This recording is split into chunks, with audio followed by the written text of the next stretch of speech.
नन्ही जलपरी आर्या की कहानी। एक समय की बात है, बहुत गहरे समुद्र में एक ऐसी दुनिया थी जिसके बारे में कोई नहीं जानता था।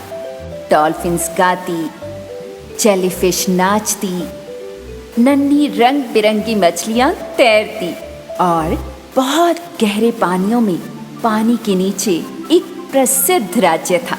इस राज्य के समुद्री लोग पानी के नीचे रहने वाले बाकी सभी जीवों के साथ शांतिपूर्वक रहते थे। इस राज्य के राजा का नाम था पोसाइडन। उसे अपनी बेटियों से इतना प्यार था कि वो उन्हें हमेशा अपने राज्य में ही रखता। आर्या सबसे छोटी थी। उसे समझ नहीं आता था कि क्यों वो उसे कभी कहीं नहीं जाने देते। राजा ने उसे बताया कि राज्य की सीमा के बाहर खतरा है। आर्या ने सोचा कि ऐसा कहने से उनका मतलब अवश्य ही धरती पर रहने वाले मनुष्यों और जीवों से होगा। आर्या, तुम एक दिन अवश्य ही अपना ताज पहनने जितनी बड़ी हो जाओगी, किंतु तब तक तुम्हें इसी राज्य में रहना है। यहाँ तुम सुरक्षित हो। पर मैं धरती पर रहने वाले लोगों और जानवरों के बारे में जानने के लिए बहुत उत्सुक हूँ। धरती के लोगों के मन में समुद्री जीवों के लिए कोई इज्जत नहीं है। वे हमारे समुद्र में कचरा फेंकते हैं और हम उन पर विश्वास नहीं कर सकते। इसलिए तुम्हें अपने पिता पर यकीन करना चाहिए। नन्ही जलपरी आर्या ने सुना, परंतु जितना ज्यादा उसने अपनी दादी की कही बात को सोचा, उसकी उत्सुकता उतनी ही बढ़ती गई। मैं बस अपने बड़े होने का इंतजार नहीं कर सकती। धरती पर रहने वाले लोग भी उतने ही दयालु होंगे जितने कि हम। और नन्ही आर्या ने पानी के नीचे के राज्य से चुपके से बाहर निकलने की एक योजना सोची। वो अपने दोस्तों के बारे में सोचने लगी, बड़ी व्हेल विली और नन्ही डॉल्फिन डॉल्फी, क्योंकि वो पानी के नीचे के राज्य से निकलकर जब चाहे कहीं भी जा सकती थी। पानी के नीचे के राज्य के द्वार पर तलवारधारी रक्षक मछलियां डॉल्फिन डॉल्फी और व्हेल विली को समुद्र में बाहर ले जाने के लिए अलग ले गईं। वे अपनी इच्छा के अनुसार कहीं भी आने जाने के लिए आजाद थी। परंतु एक बार ओझल होने के बाद व्हेल विली ने जब अपना मुंह बड़ा खोला तो बाहर आया उनका शूरवीर नन्ही जलपरी आर्या। और बस इस तरह आर्या अपने दम पर बाहर थी और अच्छे से तैरते हुए ठीक पानी की सतह के ऊपर। अपने जीवन में पहली बार उसने हवा को महसूस किया, सूर्यास्त को देखा और सीगल्स को सुना। ये कमाल का एहसास है। Here's my home, deep blue sea. Everything is fun, friends with me. The king called me the little mermaid, the very best daughter of the king of the sea. Just look around, you will see the joy, a beautiful life and the ocean roar. Just look around, you will see the joy, a beautiful life and the ocean roar. ठीक तभी आर्या ने पानी के पार से आते संगीत को सुना। उसने पानी में डुबकी लगाई और आवाज की दिशा में तैरने लगी। तभी उसे एक बड़ी सी नौका दिखाई दी जिस पर आतिशबाजी हो रही थी। देखो नौका, चलो डॉल्फी, उसे पास से चलकर देखते हैं। और यार रुको, ये खतरनाक हो सकती है। उसके दोस्त डॉल्फी ने उसे चेतावनी दी, परंतु आर्या ने ध्यान नहीं दिया। और यार रुक जाओ। वो नौका के बगल में ही तैरने लगी, जहाँ से वो धरती के राजा और उसके बेटे राजकुमार एडवर्ड को देख सकती थी। वे राजकुमार का जन्मदिन मना रहे थे। एक राजकुमार। आर्या, हमें यहाँ नहीं होना चाहिए। वो सिपाही खतरनाक हो सकते हैं। हमें अब घर वापस चलना चाहिए। वो हमें देख सकते हैं। राजकुमार ने जहाज के धनुष पर अपनी बांसुरी बजानी शुरू कर दी। वो किसी बुरे व्यक्ति की तरह आवाज नहीं करता है। आर्या अपनी सुंदर आवाज में उसकी बांसुरी की धुन के साथ साथ गाने लगी।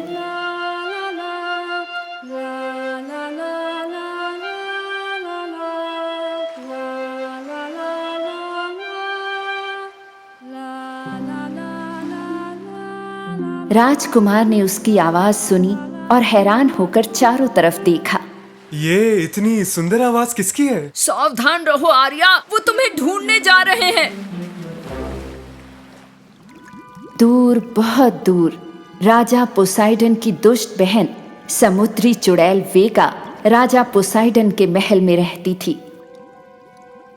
किंतु बुरे काम करने के कारण पानी के नीचे के सुंदर राज्य से उसे भगा दिया गया था। आखिरकार वो दिन आ गया है। राजा पोसाइडन की बेटी और एक इंसान। मैंने कहा बिजली, तूफान और गर्जना के साथ भेजो, लहरों को भेजो नौका को पलटने के लिए, ताकि राजकुमार डूब जाए।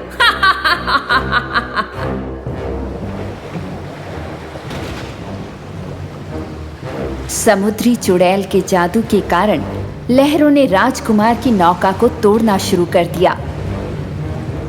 नहीं, नौका डूब रही है, हमें उनकी मदद करनी चाहिए। आर्या ने समुद्र की सतह तक डूबते जहाज के मलबे में से होकर तैरते हुए लहरों में डुबकी लगाई। उसे राजकुमार की बांसुरी दिखाई दी। उसने इसे झपट लिया। फिर उसने रेतीले समुद्री फर्श में राजकुमार को डूबते देखा। उसने उसका हाथ पकड़ लिया और जमीन की तरफ जितना तेज वो तैर सकती थी तैरने लगी। उठो, भगवान के लिए उठो। राजकुमार ने धीरे से आंखें खोली और खुद को जिंदा देखकर हैरान रह गया। तुम जिंदा हो? वो अपने पास में बैठी एक सुंदर लाल सिर वाली जलपरी को देखकर हैरान था। आर्या ने एक कुत्ते को भौंकते हुए सुना तो उसे एहसास हुआ कि वो धरती पर है। वो झट से वापस समुद्र में कूद गई। राजा और उसके सिपाही और एक नवयुवती राजकुमार को किनारे पर मिल जाने की उम्मीद लिए खोज रहे थे। पिताजी, एक युवती ने मुझे बचाया। मैं उसका चेहरा नहीं देख पाया, पर मुझे ऐसा लगा कि मैंने उसकी आवाज पहले सुनी है। इसी दौरान इधर समुद्र में आर्या पानी के नीचे के राज्य में लौट चुकी थी। राजकुमार की बांसुरी अभी भी उसके पास ही थी। वो अभी भी खुद को ये सोचने से नहीं रोक पा रही थी कि वो कितना सुंदर था। उसके पिता उसे ढूंढ रहे थे और जब उन्होंने बांसुरी देखी तो वो समझ गए कि वो समुद्र की सतह पर जाकर आई है। मैंने तुम्हें चेतावनी दी थी आर्या, लेकिन तुमने उसे अनसुना किया और राज्य के सुरक्षा घेरे से बाहर गई। तुम्हें इंतजार करना चाहिए था। किंतु राजकुमार डूब जाता। क्या? राजकुमार? तुम राज्य की सुरक्षा को छोड़कर गई हो आर्या। तुम्हें मुझ पर विश्वास करना चाहिए था ताकि मैं तुम्हें खतरे से बचा सकूं। मैं तुम्हें बाहर जाने की अनुमति कभी नहीं देता। राजा पोसाइडन चले गए। उन्हें फिक्र हो रही थी अपनी बेटी के दिल के बारे में। किंतु आर्या वापस आकर फिर से राजकुमार को देखने के अपने फैसले पर अडिग थी और इसीलिए उसने एक भयानक भूल कर दी और समुद्र के अंधेरे हिस्से में दुष्ट चुड़ैल वेगा को तलाश करने के लिए उसने अपने पिता के राज्य को फिर से छोड़ दिया। वेगा का 2 सिर वाला रक्षक सांप चुड़ैल के समुद्री महल पर मुस्तैदी से तैनात था और उसने नन्ही जलपरी को आते हुए देखा। वेगास, राजा की बेटी आ रही है। राजा से बदला लेने का समय आ गया है। मुझे पता था ये होगा। उसका दिल जंगली विद्रोही है। उसे आने दो सांप। आर्या थोड़ा डर गई, परंतु राजकुमार को देखना चाहती थी, इसलिए वो चुड़ैल से मदद मांगने के लिए अंदर गई। वेगा मदद के लिए तैयार हो गई, परंतु उसने नन्ही जलपरी से कुछ बेशकीमती मांगा। मैं तुम्हें मनुष्य बनाने के लिए एक जादुई औषधि तैयार कर दूंगी। तुम धरती पर चल सकोगी, अपने अनमोल राजकुमार के साथ नाच सकोगी, किंतु बदले में मैं तुम्हारी सुंदर आवाज ले लूंगी। मेरी आवाज? मेरा मतलब, पर बिना मेरी आवाज के? जलपरी ने बुरी भावना वाली उस औषधि को स्वीकार कर लिया, क्योंकि वो मूर्ख थी और उसका दिल राजकुमार के प्यार में पड़ना चाहता था। पर याद रखना, जादुई औषधि का प्रभाव 3 दिन में खत्म हो जाएगा। अगर इस दौरान राजकुमार तुम्हारे प्यार में नहीं पड़ा तो तुम वापस जलपरी में बदल जाओगी और फिर कभी भी अपने राजकुमार या पिता को याद नहीं रख पाओगी। आर्या इतनी मूर्ख थी कि उसने जादुई औषधि पी ली। फिर उसने समुद्र की सतह की तरफ बढ़ना शुरू किया और जैसे ही वो धरती के नजदीक पहुंचने लगी, उसकी पूंछ गायब होने लगी, बल्कि अब उसकी जगह उसकी मानवीय टांगें थीं। उसकी दोस्त डॉल्फिन ने उसे देखा तो तुरंत सहायता के लिए आई। आर्या, तुम्हारी टांगें तो कभी नहीं थी, तुम्हें ध्यान रखने की जरूरत है। नन्ही जलपरी आर्या डॉल्फी की मदद से किसी तरह किनारे तक पहुंची। राजकुमार एडवर्ड वहां पहले से ही था, उस लड़की की तलाश में जिसने उसकी जान बचाई थी। तुम जानी पहचानी लगती हो, क्या हम पहले एक दूसरे से मिले हैं? आर्या के पास आवाज नहीं थी, इसलिए उसने सिर्फ गर्दन हिला दी और राजकुमार को बांसुरी वापस कर दी। हाँ, हम मिले हैं। तुम अवश्य ही वही लड़की हो जिसने मुझे डूबने से बचाया था, और मैंने वो आवाज सुनी थी जब मैं डेक पर बांसुरी बजा रहा था। तुम्हारा नाम क्या है? आर्या ने बताने का प्रयत्न किया। ओह, तुम बोल नहीं सकती? पर वो बोल नहीं सकती थी, इसलिए राजकुमार ने सोचा कि वो अवश्य ही कोई और लड़की होगी, क्योंकि उसे जो लड़की याद थी उसकी तो बहुत ही खूबसूरत आवाज थी। फिर भी वो इस बेकरार लड़की की मदद करना चाहता था। वो उसे अपने महल ले गया।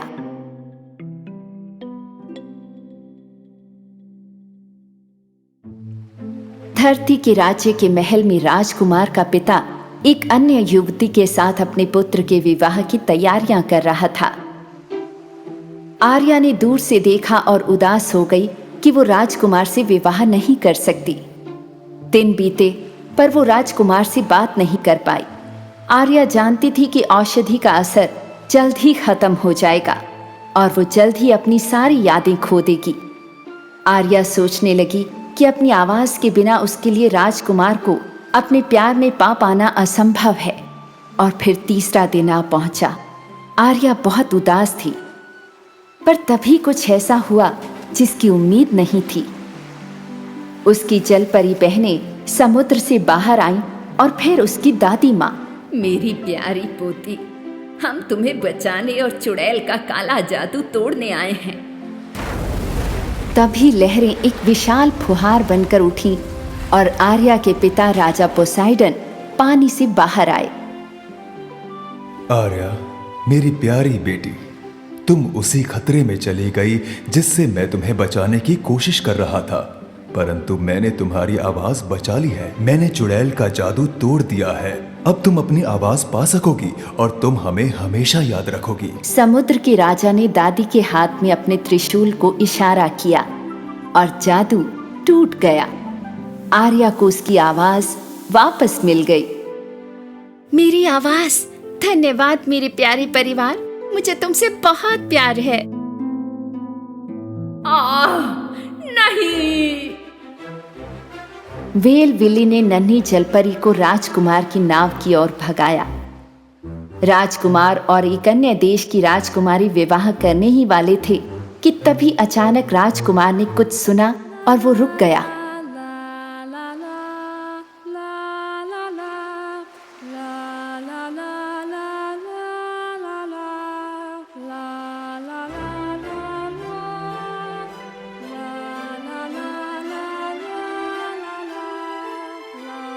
एक बार फिर से ये आर्या की सुंदर आवाज थी। आर्या को वेल पर देखकर राजकुमार एडवर्ड उससे बात करने के लिए पानी में कूदा। ये तुम थी। मैं जानता था तुम ही वो लड़की हो जिसने मेरी जान बचाई। मेरा नाम आर्या है। और इस तरह राजकुमार एडवर्ड ने अपनी शादी रद्द कर दी और समुद्र के राजा पोसाइडन के साथ शांति कायम कर ली। आर्या ऐसी पहली जलपरी थी जिसने धरती पर एक मनुष्य बनकर जीना सीखा और समुद्र में एक जलपरी के रूप में। और आगे चलकर वो तथा राजकुमार एडवर्ड दोस्त बन गए और शादी कर ली और हमेशा खुशी से रहने लगे। नन्ही जलपरी बेबी शार्क। एक समय की बात है, गहरे चमकते समुद्री राज्य के नीचे ठंडे पानी में एक बड़ा और बहुत खतरनाक शार्क गैंग था जिससे हर कोई डरता था। ये शार्क गैंग सभी समुद्री जीवों के साथ दुर्व्यवहार करता था और अपने बड़े तीखे दांतों के साथ उन्हें डराता था।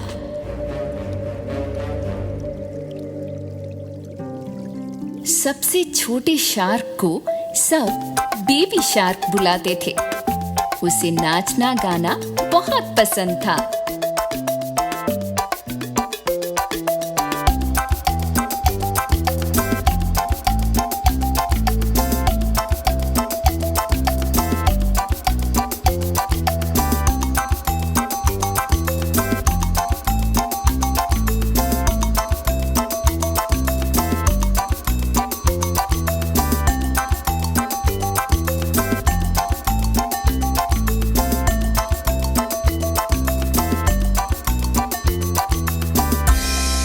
अरे तुम फिर से गा रहे हो?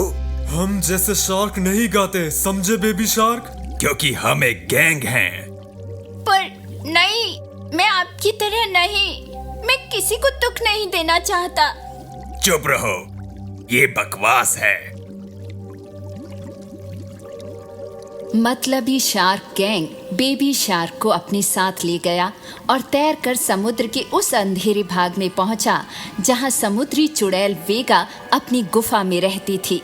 गुफा के प्रवेश द्वार पर सांप पहरे पर तैनात था, किंतु वो अपने दोहरे सिर के साथ समुद्री घास की आइसक्रीम खाने की कोशिश में व्यस्त था। मजा आ गया।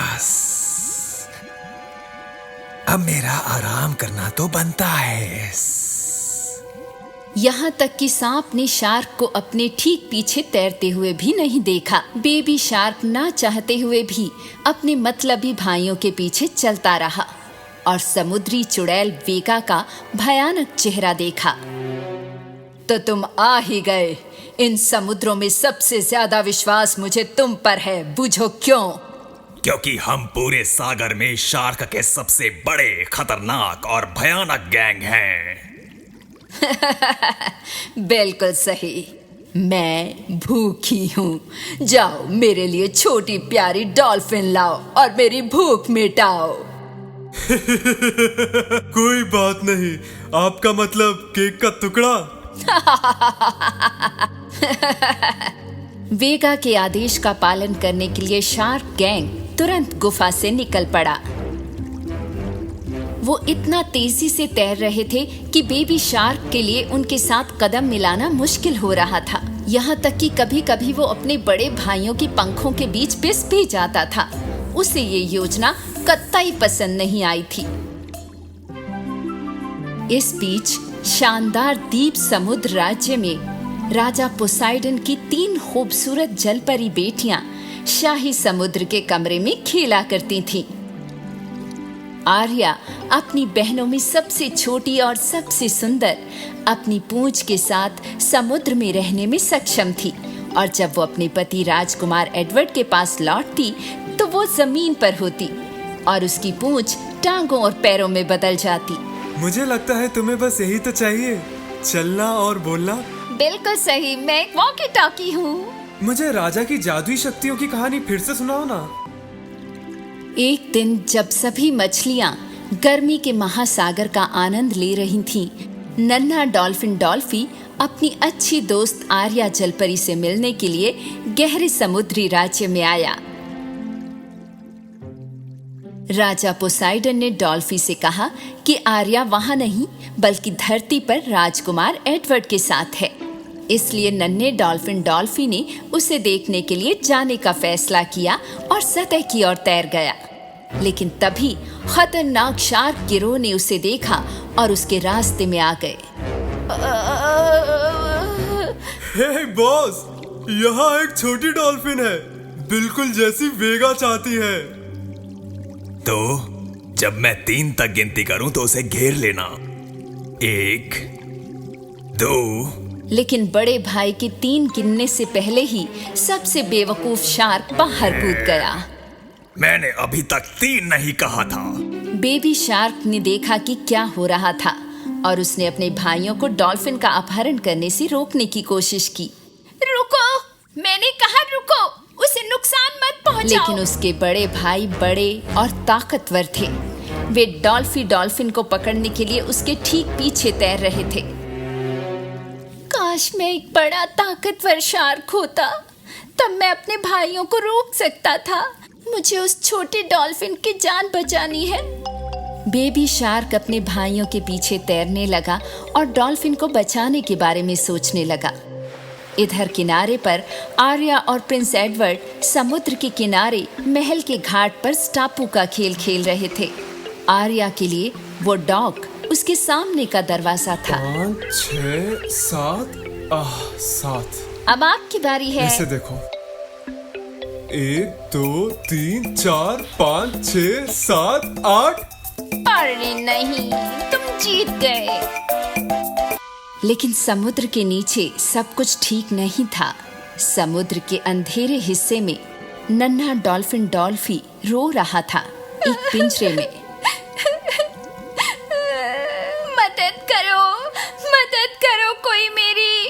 क्या कोई बाहर है? मैं पिंजरे में फंस गया हूँ। मैं एक काल कोठरी में क्यों हूँ? मेरी मदद करो, मुझे किसी का भोजन नहीं बनना। सांप ने उसे सुना और पिंजरे के सामने आ गया। हमने तुम्हें किसी उद्देश्य से पकड़ा है, समझ गए? उद्देश्य से। अब चुप रहो, तुम कैदी हो। मेरे भोजन के साथ खेलना बंद करो सांप। जाओ यहाँ से, जाकर पहरा दो। अच्छा, अगर ये आर्या का नन्हा डॉल्फिन दोस्त नहीं है, डिनर पर आने के लिए धन्यवाद। डॉल्फी डर गया था, लेकिन जैसे ही समुद्री चुड़ैल वेगा घूमते हुए दूर गई, बेबी शार्क ने दीवार के झरोखे से देखा। ये हैरान करने वाला था कि डायन की गुफा के आसपास सुरक्षा की कितनी कमी थी। डॉल्फी एकदम से डर गया। हाय, डरो मत, सब ठीक है नन्हे डॉल्फी। मैं अपने भाइयों की तरह नहीं हूँ। मैं तुम्हें कोई नुकसान नहीं पहुँचाऊंगा। सच? तुम मुझे धोखा तो नहीं दे रहे हो ना? नहीं, मैं तुम्हें यहाँ बचाने के लिए आया हूँ। बेबी शार्क ने सलाखों को कुतरना शुरू कर दिया, लेकिन पिंजरा बहुत मजबूत था। आर्या, तुम्हें जलपरी आर्या को बताना चाहिए। वो जमीन पर सागर के समीप महल में है। वो मदद कर सकती है। बेबी शार्क ने डॉल्फी की बात सुनी और पानी की सतह पर तैर गया। सतह पर जलपरी आर्या और प्रिंस एडवर्ड ने सूर्यास्त होते समय पानी में अपने पैर छींटे, लेकिन तभी उन्होंने शार्क के करीब आने पर गौर किया।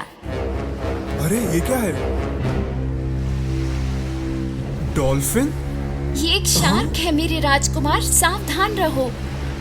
बेबी शार्क डॉग के करीब आया और अपना सिर पानी से बाहर निकाला। डरो मत, मैं बेबी शार्क हूँ। आपका नन्हा डॉल्फिन दोस्त मुश्किल में है। वो वेगा की गुफा में कैदी है। डॉल्फी, बाय एडवर्ड। लेकिन ये शार्क तो बोलती भी है। जब आर्या समुद्र में कूद गई तो उसके पैर गायब हो गए और उसकी पूंछ वापस आ गई। आर्या और बेबी शार्क सांप के पास से चुपके से निकल गए जब वो अपनी पूंछ पकड़ने की कोशिश में व्यस्त था। लेकिन चुड़ैल पहले से ही आर्या को उसके जादुई क्रिस्टल मोती से देख रही थी। ओह अच्छा, तो तुम अपने नन्हे दोस्त को बचाने आई हो। मैं एक के बदले 2 वसूलती हूँ। वेगा ने जहरीली स्याही से आर्या को आश्चर्यचकित कर दिया। अपने जालों का उपयोग करके उन्हें पानी के माध्यम से गोली मार दी, लेकिन आर्या ने उन्हें चकमा दे दिया। जब आर्या वेगा से लड़ रही थी, बेबी शार्क को काल कोठरी की चाबी मिल गई और वो डॉल्फी को बचाने में कामयाब रहा। आर्या चुड़ैल को नहीं हरा सकती थी, इसलिए उसने समुद्र के जादू का उपयोग करना शुरू किया जो समुद्र के राजा ने उसे सिखाया था। पानी की धाराएं हवा और प्रकाश की तरह बहने लगी और सभी स्याही गेंदों को उसे मारने से रोक दिया। ये क्या? तुम उन्हें कैसे रोक रही हो? लोगों को चोट पहुंचाना बंद करो वेगा, तुम इसके लिए नहीं बनी हो। बेबी शार्क ने मुझे बचाया आर्या, अब चलो यहाँ से निकल चले। आर्या ने सुरक्षा कवच से उन तीनों के गिर्द घेरा बना लिया। और उन्होंने अंधेरी गुफा को छोड़ दिया और समुद्री साम्राज्य में वापस आ गए। वाह, ये जादुई कवच वाली बात वाकई कमाल की है। तो ये एक लंबी जल यात्रा है। क्या वे नाश्ता या कुछ और परोसते हैं? सॉरी, मैंने तुम्हें गलत समझा बेबी शार्क। मुझे लगा तुम मतलबी हो क्योंकि तुम शार्क गैंग में थे, लेकिन तुम एक अच्छे दोस्त हो। धन्यवाद, मुझे भी एक अच्छा दोस्त मिला है। मैं कभी उस शार्क गैंग का हिस्सा नहीं बनना चाहता था। कोई बात नहीं बेबी शार्क, तुम्हें उस गैंग में जाने की जरूरत नहीं है। तुम यहाँ मेरे दोस्तों के साथ सुरक्षित रहोगे। बेबी शार्क को समुद्री राज्य से प्यार था। उसने अपने नए दोस्तों को अपना गाना भी सुनाया।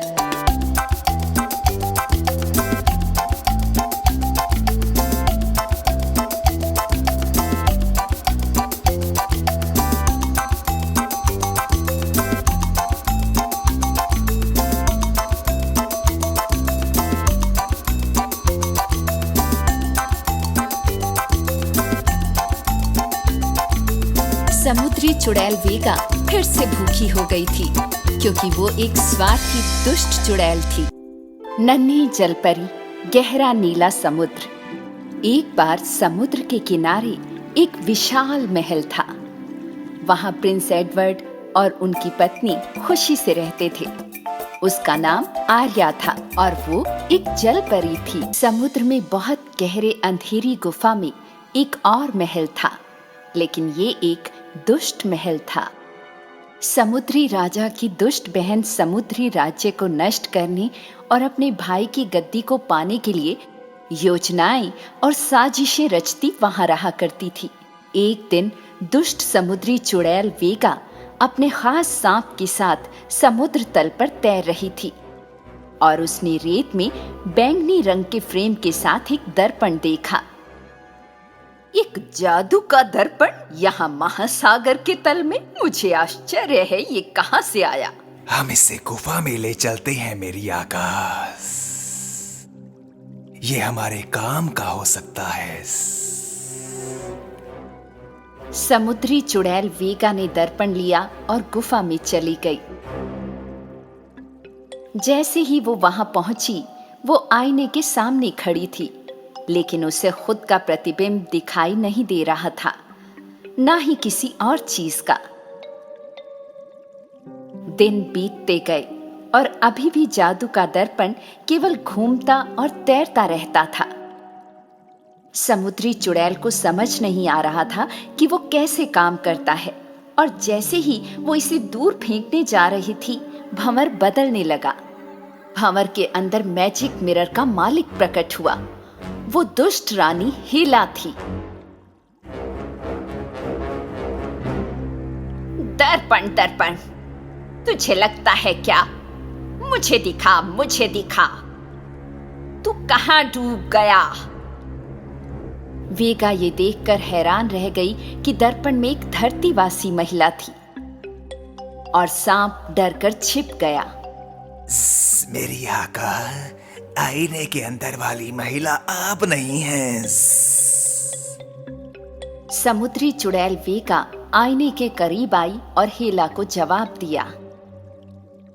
ये जादुई दर्पण समुद्र के नीचे अंधेरे पानी में है और पोसाइडन की बहन के कब्जे में है, और वो मैं हूं। हीला और उसका चैम्बरलिन डंकोव उस पर विश्वास नहीं कर पा रहे थे जो उन्होंने देखा। एक लंबे लंबे पैरों वाली समुद्री महिला। डंकोव ने समुद्री राज्य के बारे में सुना था। वो उस दुनिया की शक्तियों के बारे में रानी से फुसफुसाया। हीला को समुद्र से नई शक्तियां प्राप्त करने में बहुत दिलचस्पी थी, इसलिए उसने समुद्री चुड़ैल को एक प्रस्ताव दिया। ठीक है लैंडविच सैंडविच, यदि मैं तुम्हें एक सौदा दूं तो कैसा रहेगा? तुम बुरे दिल की रानी, यदि तुम एक समस्या से निकलने में मेरी मदद करोगी तो मैं तुम्हें जादुई मंत्रों की पुस्तक दूंगी। और समुद्री चुड़ैल वेगा ने जलपरी आर्या और प्रिंस एडवर्ड के बारे में दुष्ट हीला को सब कुछ बता दिया। उसने कहा कि अगर वो राजकुमार को बंदी बना ले तो वो हमेशा के लिए गहरे समुद्री राज्य पर कब्जा कर सकती थी।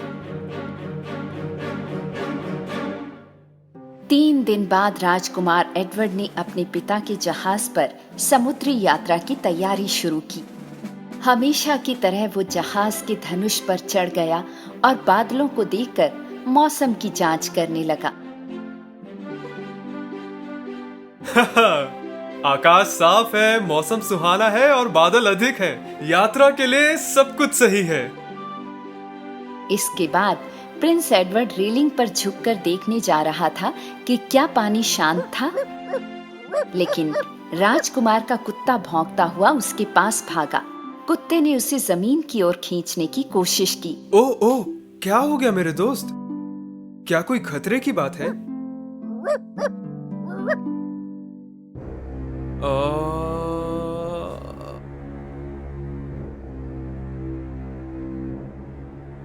और तभी आसमान में अचानक अंधेरा छा गया। बादलों ने एक साथ आकर सूरज की रोशनी को रोक दिया। क्षितिज पर बड़ी बड़ी लहरें दिखाई देने लगी। रानी हेला अपने क्रिस्टल बॉल की सहायता से राजकुमार के जहाज के चारों ओर बादलों और हवाओं को नियंत्रित कर रही थी और समुद्री चुड़ैल वेगा उसके क्रिस्टल मोती के माध्यम से विशाल लहरें पैदा कर रही थी।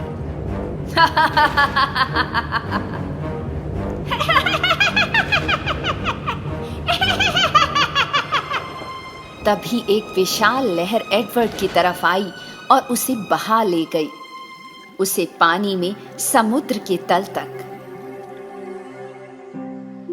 इधर महल में जलपरी आर्या ने भयानक तूफान देखा। वो प्रिंस एडवर्ड को खोजने के लिए डाक की ओर भागी। वो उस डाक की तरफ भागी जहां डैगी तूफान से अभी वापस आया था। हमारे पास ज्यादा समय नहीं है डैगी। सांप जो समुद्र के तल पर इंतजार कर रहा था, उसने राजकुमार को पकड़ लिया और उसके पैर बांध दिए और उसे पानी के नीचे की गुफा में ले गया। जलपरी आर्या ने अपनी सारी हिम्मत जुटाई और समुद्र में घाट से डुबकी लगाई, लेकिन वेगा ने उसे अपने क्रिस्टल मोती के जरिए देख लिया और अचानक ऊपर के पानी को बर्फ में बदल दिया। इसलिए जलपरी आर्या सीधे सख्त बर्फ पर गिरी और उसे चोट लग गई। उसने अपने हाथों और पैरों से बर्फ तोड़ने की कोशिश की, लेकिन बात नहीं बनी। ओह नहीं, मैं पानी में नहीं जा सकती। ये जरूर वेगा ही होगी जो मुझे एडवर्ड को बचाने से रोक रही है। ऐसे समय उसका छोटा दोस्त डॉल्फिन डॉल्फी, जिसने महसूस किया कि आर्या समुद्र में गोता नहीं लगा सकती है, उसके पास आया और उसने अपनी नाक से बर्फ तोड़ने की कोशिश की, लेकिन ये बहुत सख्त थी। तब सीगल रिंगो मदद करने के लिए आया। उसने अपनी चोंच से बर्फ तोड़ने की कोशिश की, लेकिन वो भी असफल रहा। समय बीतता जा रहा था। राजकुमार एडवर्ड को समुद्री चुड़ैल की गुफा में कैद किया गया था और वो अपनी सांस को ज्यादा देर तक नहीं रोक सकता था। वेगा समुद्री चुड़ैल काले दर्पण के सामने खड़ी थी। समुद्र के काले दर्पण, उस लैंडविच सैंडविच रानी हेला को मुझे दिखा। मैंने वही किया जो तुम चाहती थी, लंबे पैरों वाली। अब तुम्हें मुझे बदले में जादुई मंत्रों की पुस्तक देनी होगी। समुद्री चुड़ैल ने औषधि की अलमारी से जादुई मंत्रों की पुस्तक ली और इसे दर्पण के अंदर के भंवर के माध्यम से दर्पण में फेंक दिया, लेकिन पुस्तक पर छोटे ऑक्टोपस हथियार वेगा की बाह से चिपक गए थे और वो उन्हें जाने नहीं दे सकती थी, और इसलिए जादुई दर्पण ने उसे उस भूमि में पहुंचा दिया जहां रानी हेला रहती थी। नहीं नहीं, ये नहीं हो सकता। मैं यहाँ कैसे आई? मुझे अपनी गुफा में वापस जाना है। जब समुद्री चुड़ैल जमीन पर इधर उधर गिरी हुई थी तो नन्ही डॉल्फिन डॉल्फी मदद के लिए गई थी। उसने बर्फ को तोड़ने में मदद के लिए गहरे समुद्री राज्य में रहने वाली विशाल व्हेल विली से पूछा मदद के लिए। विशाल व्हेल विली और नन्हा डॉल्फिन डॉल्फी पानी की सतह की ओर तैरने लगते हैं। आर्या, जिसने महसूस किया कि विली क्या कर रही थी, वो बहुत खुश थी। बड़ी व्हेल ऊपर की ओर तैरने लगी और अपनी मजबूत नाक के साथ सतह पर बर्फ तोड़ने में कामयाब रही। जलपरी आर्या तुरंत पानी में कूद गई और दुष्ट वेगा की पानी के नीचे की गुफा की ओर तैरने लगी। जैसे ही आर्या ने पानी में प्रवेश किया, उसके पैर एक जल परी की पूंछ में बदल गए। उसके साथी डॉल्फी और विली भी उसके साथ तैरे और समुद्री चुड़ैल वेगा की गुफा में पहुंच गए। गुफा के प्रवेश द्वार पर 2 सिर वाला प्रहरी सांप खड़ा था।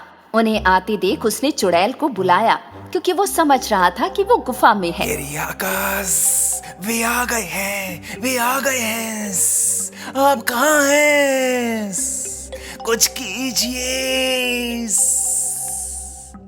बड़ी वेल विली का सांपों से बहुत वास्ता पड़ा था, इसलिए उसने उसे अपने विशाल मुंह में फंसा लिया। नहीं, मुझे वेल की सांस से नफरत है और यहाँ अंधेरा भी है। मुझे बचाओ। डॉल्फी जल्दी करो, सभी कमरों को देखो, मैं प्रिंस को ढूंढने बोन डंजन जा रही हूँ। जब जलपरी आर्या बोन डंजन में पहुंची तो उसने राजकुमार को फर्श पर बेहोश देखा। आर्या ने बोन केज की सलाखों में से झांका और फिर पानी के नीचे सांस लेने में मदद करने के लिए राजकुमार के मुंह में जादू की समुद्री रेत डाली। अचानक एक जादुई रोशनी ने राजकुमार को घेर लिया। उसके पैर धीरे धीरे गायब हो गए और उनकी जगह लाल मछली की पूंछ आ गई। तो प्रिंस एडवर्ड जाग गया और पानी के नीचे सांस लेने लगा।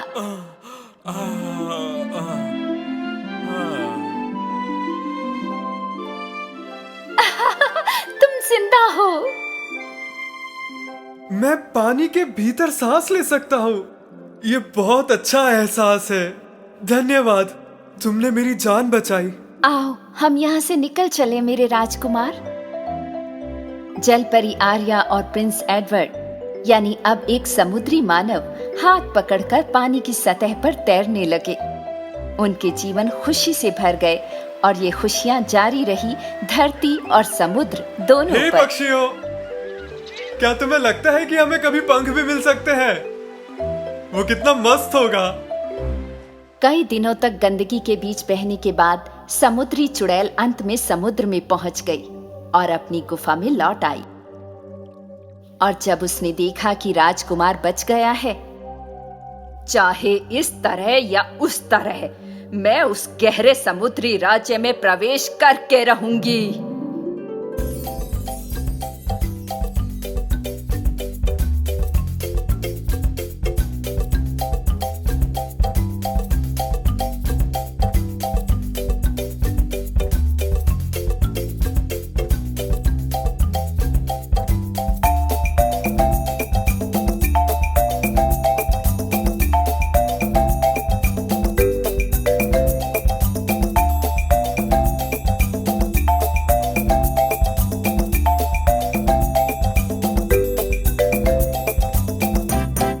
नन्ही जलपरी राजा को बचाने के लिए एक बार प्रिंस एडवर्ड और जलपरी राजकुमारी आर्या एक साथ एक जहाज पर हवा जितनी तेज और लहरों से भी ऊंचे नौका चला रहे थे।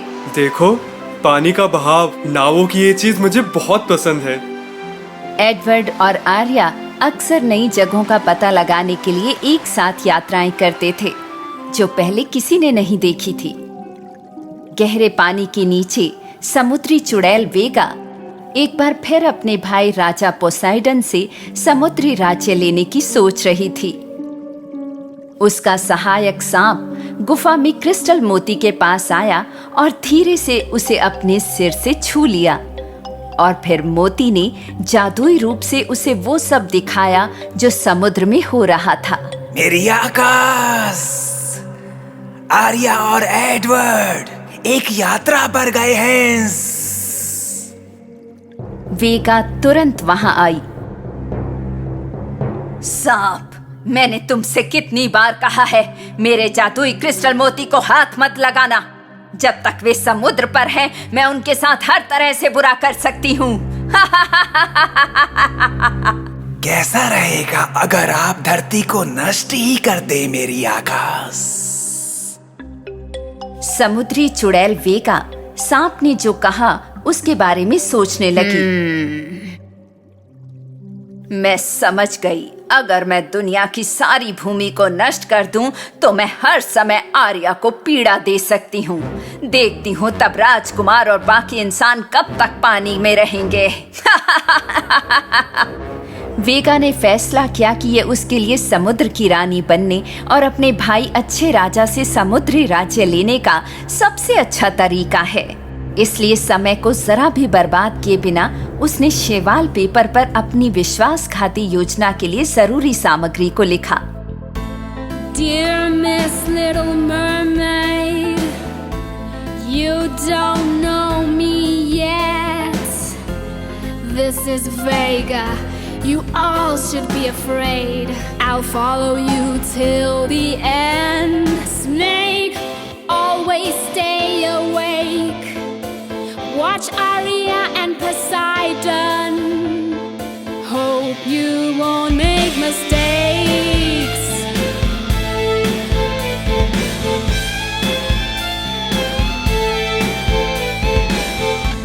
I'm writing down my plans to destroy all the bands. One day I will have my freedom. Live in deep blue sea kingdom. Snake, be by my side. I will show you in detail how we go inside.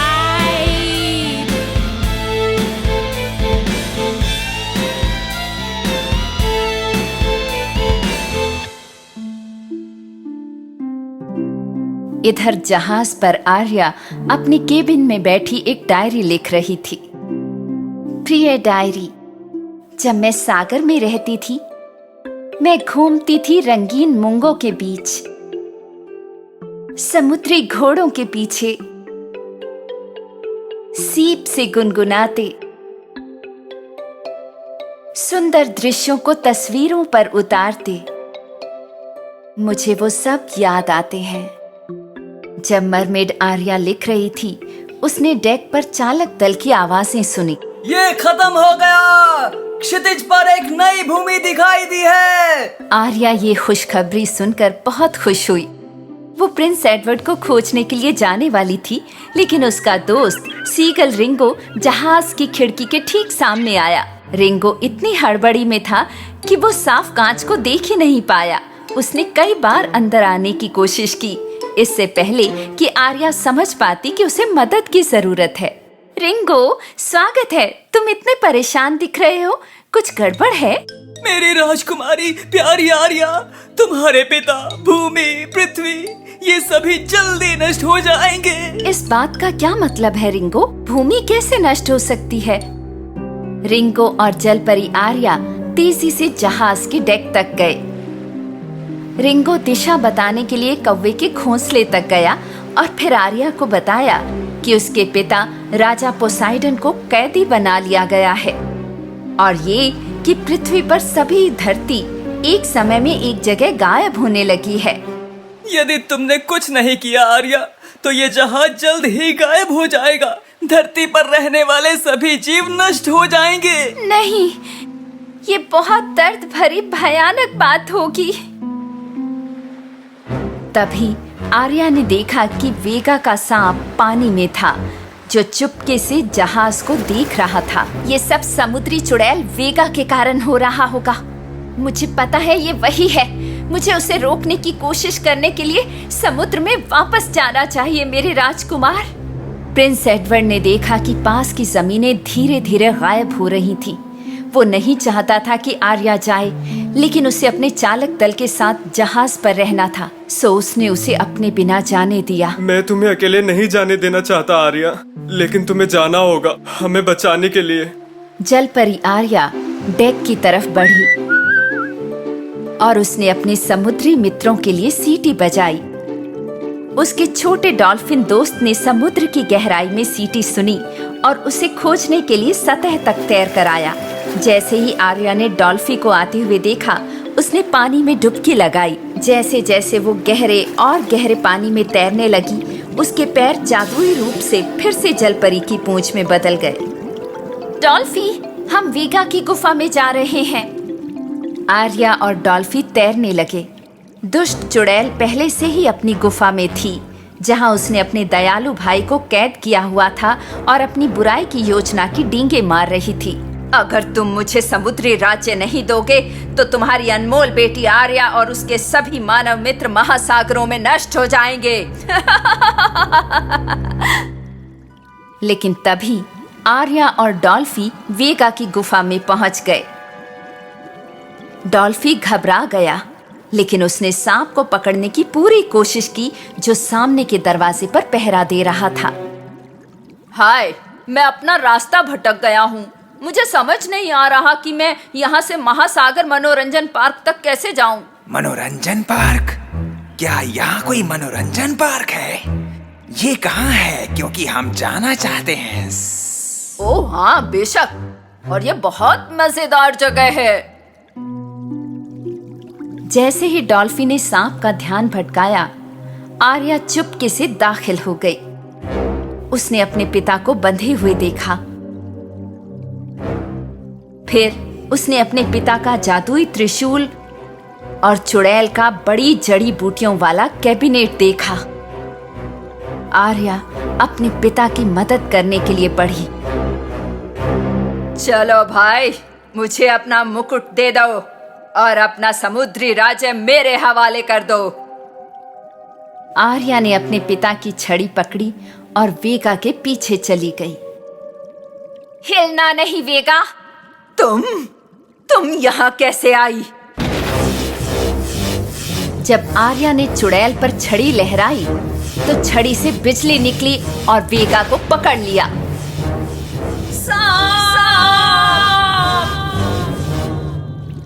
लेकिन सांप पहले से ही अपनी guard duty से जा चुका था और वो मनोरंजन पार्क में डॉल्फी के साथ मस्ती कर रहा था। वो वेगा की पुकार नहीं सुन पा रहा था। आर्या ने अपने पिता को बचाया और उन्हें उनका त्रिशूल वापस दे दिया। आर्या और राजा पोसाइडन गुफा से तुरंत निकल गए। राजा पोसाइडन अपनी छड़ी से गुफा को बंद करने ही वाले थे। पिताजी, रुकिए, हम जादू को तोड़े बिना यहाँ से नहीं जा सकते। जलपरी जल्दी से अंदर गई और मोती के अधीन जमीन को नष्ट करने वाले मंत्र को तोड़ने की सामग्री को एक एक करके इकट्ठा किया। फिर उसने समुद्र के सीप को लिया जिसमें जादुई धूल थी। रुको, उसे मत लो, उसे छोड़ दो। नहीं। हालांकि वो बिजली से बंधी हुई थी, वेगा ने अपनी सारी शक्ति के साथ जहरीली स्याही जलपरी पर फेंक दी। लेकिन जलपरी जल्दी से वापस अपने पिता के पीछे चली गई और जब आर्या गुफा से बाहर आई तो राजा ने गुफा को विशाल पत्थरों से सील कर दिया। आर्या सतह की तरफ जितना तेजी से तैर सकती थी तैरी, ये देखने के लिए कि जादू टूटा है या नहीं। प्रिंस एडवर्ड और उनका चालक दल दूर की जमीनों को फिर से देखकर बहुत खुश थे। देखो, जमीन फिर से दिखने लगी है।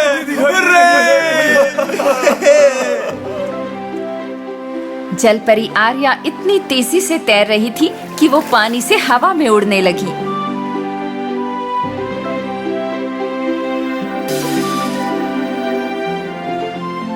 और फिर अपने पैरों के साथ डेक पर उतरी। वो प्रिंस एडवर्ड के पास गई। मेरी राजकुमारी, तुमने एक कर दिखाया। तुमने सभी मनुष्य और भूमि के जानवरों की जान बचाई। रिंगो, जो दूर की जमीन से उड़ान भरकर आया था, जहाज पर उतरा और आर्या को धन्यवाद दिया। अब सब कुछ सामान्य हो गया है राजकुमारी। सभी राज्य और भूमि बहाल हो रहे हैं। आर्या ये सुनकर सचमुच बहुत खुश हुई और वो और राजकुमार खुशी से हंसने लगे। इधर वेगा के सहायक सांप को एहसास हुआ कि वो मनोरंजन पार्क में अकेला था। वो डरकर चुड़ैल के पास गया। उसने देखा कि गुफा का प्रवेश द्वार बंद था। मेरी आकाश, क्या आपको पता है कि पानी में एक मनोरंजन पार्क है? अपना मुंह बंद रखो सांप। इधर राजकुमार के जहाज पर जल परी ने राजकुमार एडवर्ड को मैजिक सी सैंड के साथ मैजिक सी शेल दिया। एडवर्ड, अब कुछ भी होने से कोई फर्क नहीं पड़ता। आप इस रेत का इस्तेमाल करके कभी भी एक समुद्री मानव बन सकते हैं। सभी लोग खुश थे कि उनकी धरती बहाल हो गई और राजकुमार और राजकुमारी नई भूमि की तलाश में रंगीन इंद्रधनुष के नीचे सुंदर समुद्र में चले गए।